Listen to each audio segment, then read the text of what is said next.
मुझे थोड़ा सा बताइए ज़ैनब के 10 October world day against the death penalty, क्या आइडिया इसके पीछे, क्यों इसको जो है वो रिकग्नाइज किया गया है? 19th world day against death penalty है ये। थोड़ा सा जी, इसके बिहाइंड जो आइडिया है उससे आगाह करें हमें। जी बिल्कुल। World day against the death penalty जो है बेसिकली वो हम हर साल जो है वो कमेमोरेट करते हैं ताकि हम अवेयरनेस रेज़ कर सकें आम जनरल पब्लिक के बीच में कि डेथ रो के प्रिजनर्स किन कंडीशंस में रखे जाते हैं, उनके क्या हालात हैं जिनसे वो गुज़रते हैं और we also along this we also advocate कि जो डेथ पेनल्टी है वो सिरे से ही ख़त्म हो जानी चाहिए। और ये जो है वर्ल्ड कोलिशन जो है एक अलायंस ऑफ डिफरेंट एनजीओज़ है और इसमें बहुत सी इंटरनेशनल एनजीओज़ हैं जो इसकी मेंबर्स हैं, उसमें से एक जेपीपी भी है। और हर साल जो है वो वर्ल्ड कोलिशन का एक थीम होता है 10th अक्टूबर को कमेमोरेट करने का। तो जो इस साल का उनका थीम था वो था ख़वातीन और सज़ाए मौत के लिहाज से कि वुमेन एंड डेथ पेनल्टी पे और कैसे जो है वो ये सज़ा जो है वो हमारे मुल्क में या पूरे थ्रू आउट द वर्ल्ड कैसे ख़वातीन को स्पेशली इम्पैक्ट करता है। दैट्स वेरी इंटरेस्टिंग बिकॉज इस साल का जो थीम है स्पेशली खवातीन पे उसको फोकस किया गया। आप मुझे थोड़ा सा ये बताएंगी कि पाकिस्तान में खवातीन और प्रिजनर्स और डेथ रो उनका क्या कोरिलेशन है आपस में?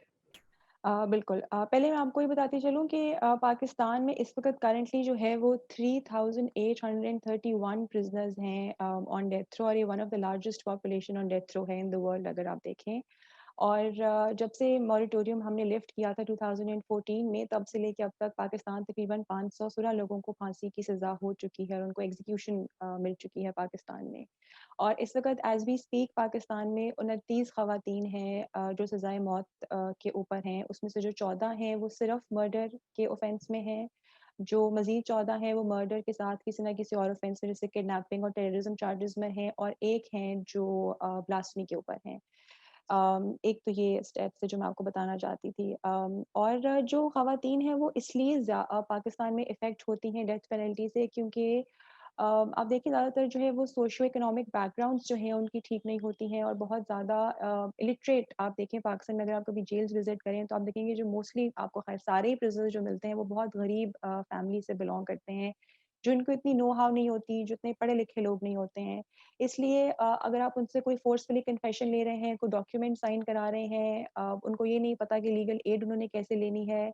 तो ये सब चीज़ें ख़ास तौर पे आपको पता है हमारी सोसाइटी में ख़वातीन पे तो पढ़ाई-लिखाई का रुझान भी कम है, घर से बाहर भी कम निकाला जाता है। तो इनको दुनिया की भी इतनी नो हाउ नहीं होती है, specially for the women who come from that background गाँव में या देहातों में। तो इस तरह से भी बहुत ज़्यादा जो है ये चीज़ लीगल सिस्टम जो है हमारा इम्पैक्ट करता है ख़वातीन को जो डेथ रो पर हैं पाकिस्तान में। अच्छा, कभी बिकॉज आप लोग इसके अराउंड बहुत ज्यादा काम करते हैं प्रिजनर्स राइट्स पे और डेथ पेनल्टी के अगेंस्ट, खवातीन से रिलेटेड कोई ऐसी सक्सेस स्टोरी है आप लोगों की कि आप कामयाब हो सके किसी को डेथ रो से हटाने में, या कोई ऐसा फैसला आया हो जिसमें किसी खातून को बचाया जा सका हो? बिल्कुल, अभी रिसेंटली ही फ़रवरी 2021 में एक केस था कनीज़ा बीबी का जो शायद आप लोगों ने सुना भी हो। ये हमारी क्लाइंट थी कनीज़ा बीबी और इनका हमने केस लड़ा तकरीबन 5, 6, 7 साल और जिसके बाद उनको अब रिहाई मिली सुप्रीम कोर्ट से। तो मैं आपको थोड़ा-सा उनकी केस के बारे में हिस्ट्री बताती हूँ। कनीज़ा बीबी जो हैं वो पाकिस्तान की वाहिद ख़ातून थी जिनकी डेथ थ्रो जिनकी सज़ाए मौत जो है वो सुप्रीम कोर्ट से कन्फ़र्म हुई थी and she was waiting for the execution in 2021 तक। और वो 30 साल जेल में रहीं। कनीज़ा बीबी जो है एक्चुअली बहुत गरीब घराने में पैदा हुई और वो सिर्फ़ 16 साल की थी जिस वक़्त उनको कन्विक्शन उनकी हो गई थी सज़ाए मौत की, उनको सज़ा मिल गई थी। कनीज़ा जो है एक्चुअली वो छोटे-मोटे किसी देहात टोबा टेकसिंग से बिलॉन्ग करती थी और वो घरों में छोटा-मोटा काम करके अपनी फैमिली की सपोर्ट करती थी कि किस तरीके से अपने वालिद की मदद कर सकें घर को चलाने में और सारा कुछ। तो जिस घर में वो काम करती थी उस घर के एम्प्लॉयर की जो वाइफ़ थी और उनके बच्चों का मर्डर हो गया था। But it was a long standing enmity between the employer और वो लोग जिन्होंने मर्डर किया था। वो लोग शुरू में पकड़े भी गए लेकिन उन्होंने रिश्वत दी, ब्राइब दी और वो छूट गए जेल से और फिर अल्टीमेटली उन्होंने एफआईआर कटवा दी कनीज़ा और इस एम्प्लॉयर के खिलाफ जिसमें कनीज़ा बीबी जो हैं फिर वो ट्रैप हो गईं। बट उनका जो कन्फेशन था वो आउट ऑफ टॉर्चर लिया गया था, क्योंकि आपको पता है कि ऐसी कम्युनिटीज़ में बहुत छोटे-छोटे गाँव देहातों में घर होते हैं। तो जो उस पुलिस स्टेशन के थाने के आस-पास के घर हैं, जब हमने थोड़ी-सी अपनी इन्वेस्टिगेशन की तो वहाँ से भी हमें पता लगा कि जिस वक़्त कनीज़ा पकड़ी गई थी, तो तकरीबन 2 हफ़्ते तक हर रात को वहाँ से उसकी चीखों की आवाज़ आती थी। इस बुरी हद तक उस पे टॉर्चर किया गया था कि उसको छत से उल्टा लटकाया गया, उसकी शलवार में उन्होंने चूहे छोड़ दिए, उसे खाने-पीने को कुछ नहीं दिया। तो as a normal human being and specially being a female, जो हम बहुत फ्रेजाइल होते हैं, तो बस उसकी जब सब्र ख़त्म हो गया तो उसने कन्फेशन दे दिया कि हाँ जी, मैंने मर्डर किया।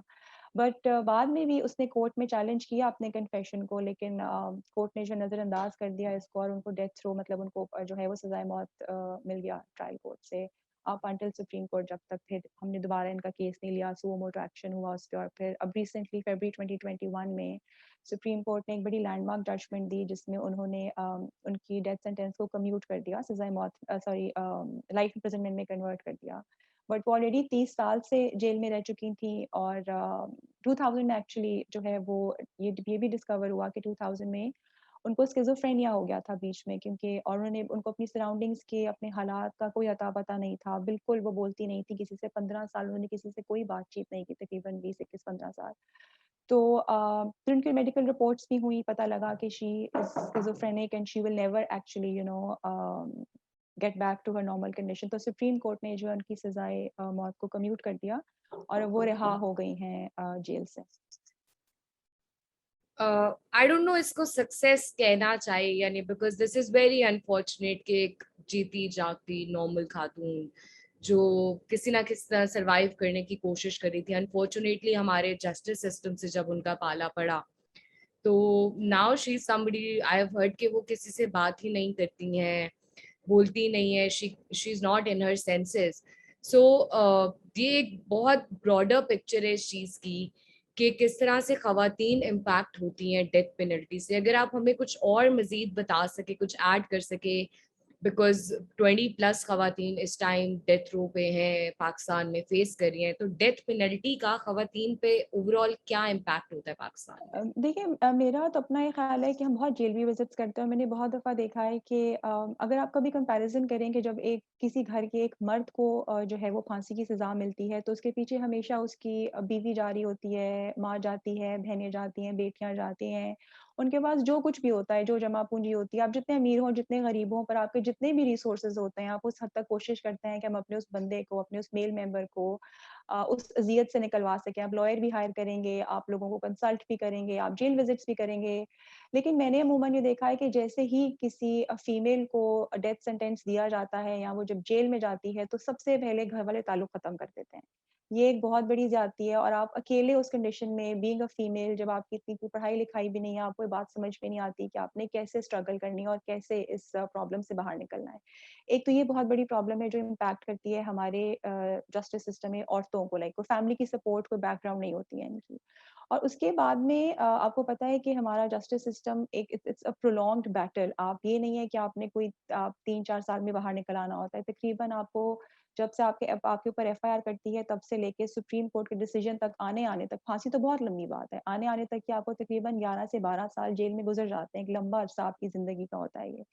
और जब कोई आपसे मिलने-जुलने नहीं आता, तो वो बैटल मज़ीद मुश्किल हो जाती है आपके लिए। आपको जो है वो प्रॉपर लीगल असिस्टेंस नहीं मिलती है। जो स्टेट अपॉइंटेड काउंसल्स होते हैं, वो कभी जेल्स में नहीं आते, और स्पेशली अगर वो फीमेल का केस है, तो उनको वैसे कोई इम्पोर्टेंस नहीं मिलती है। जो लोगों को लगता है कि जी ये तो एवें कोई किसी को मार-मूर के आ गई होगी। बायसनेस भी होती है थोड़ी इस चीज़ के अंदर। तो प्रॉपर लीगल काउंसल नहीं मिलती, कोई फैमिली की सपोर्ट नहीं होती, आप जो है वो लिटरेसी रेट नहीं है खवातीन के अंदर। तो ये सब चीज़ें मिलके एक बहुत जो है वो बुरा इम्पैक्ट डालती हैं फीमेल्स के लिए, फर्दर बैटल को डिफ़िकल्ट कर देती हैं उनके लिए।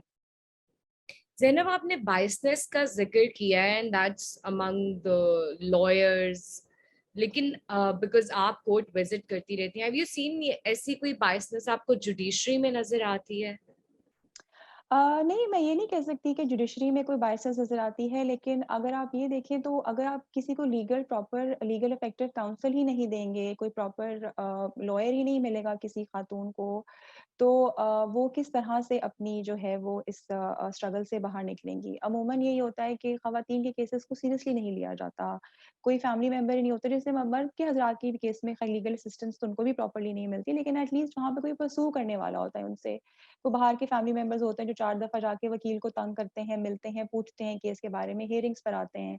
लेकिन यहाँ पे तो घर वाले औरतों से जेल में नहीं मिलने जाते, उनको यही नहीं पता होता, बिल्कुल अबैंडन कर देते हैं, बच्चे ले जाते हैं, छीन लेते हैं।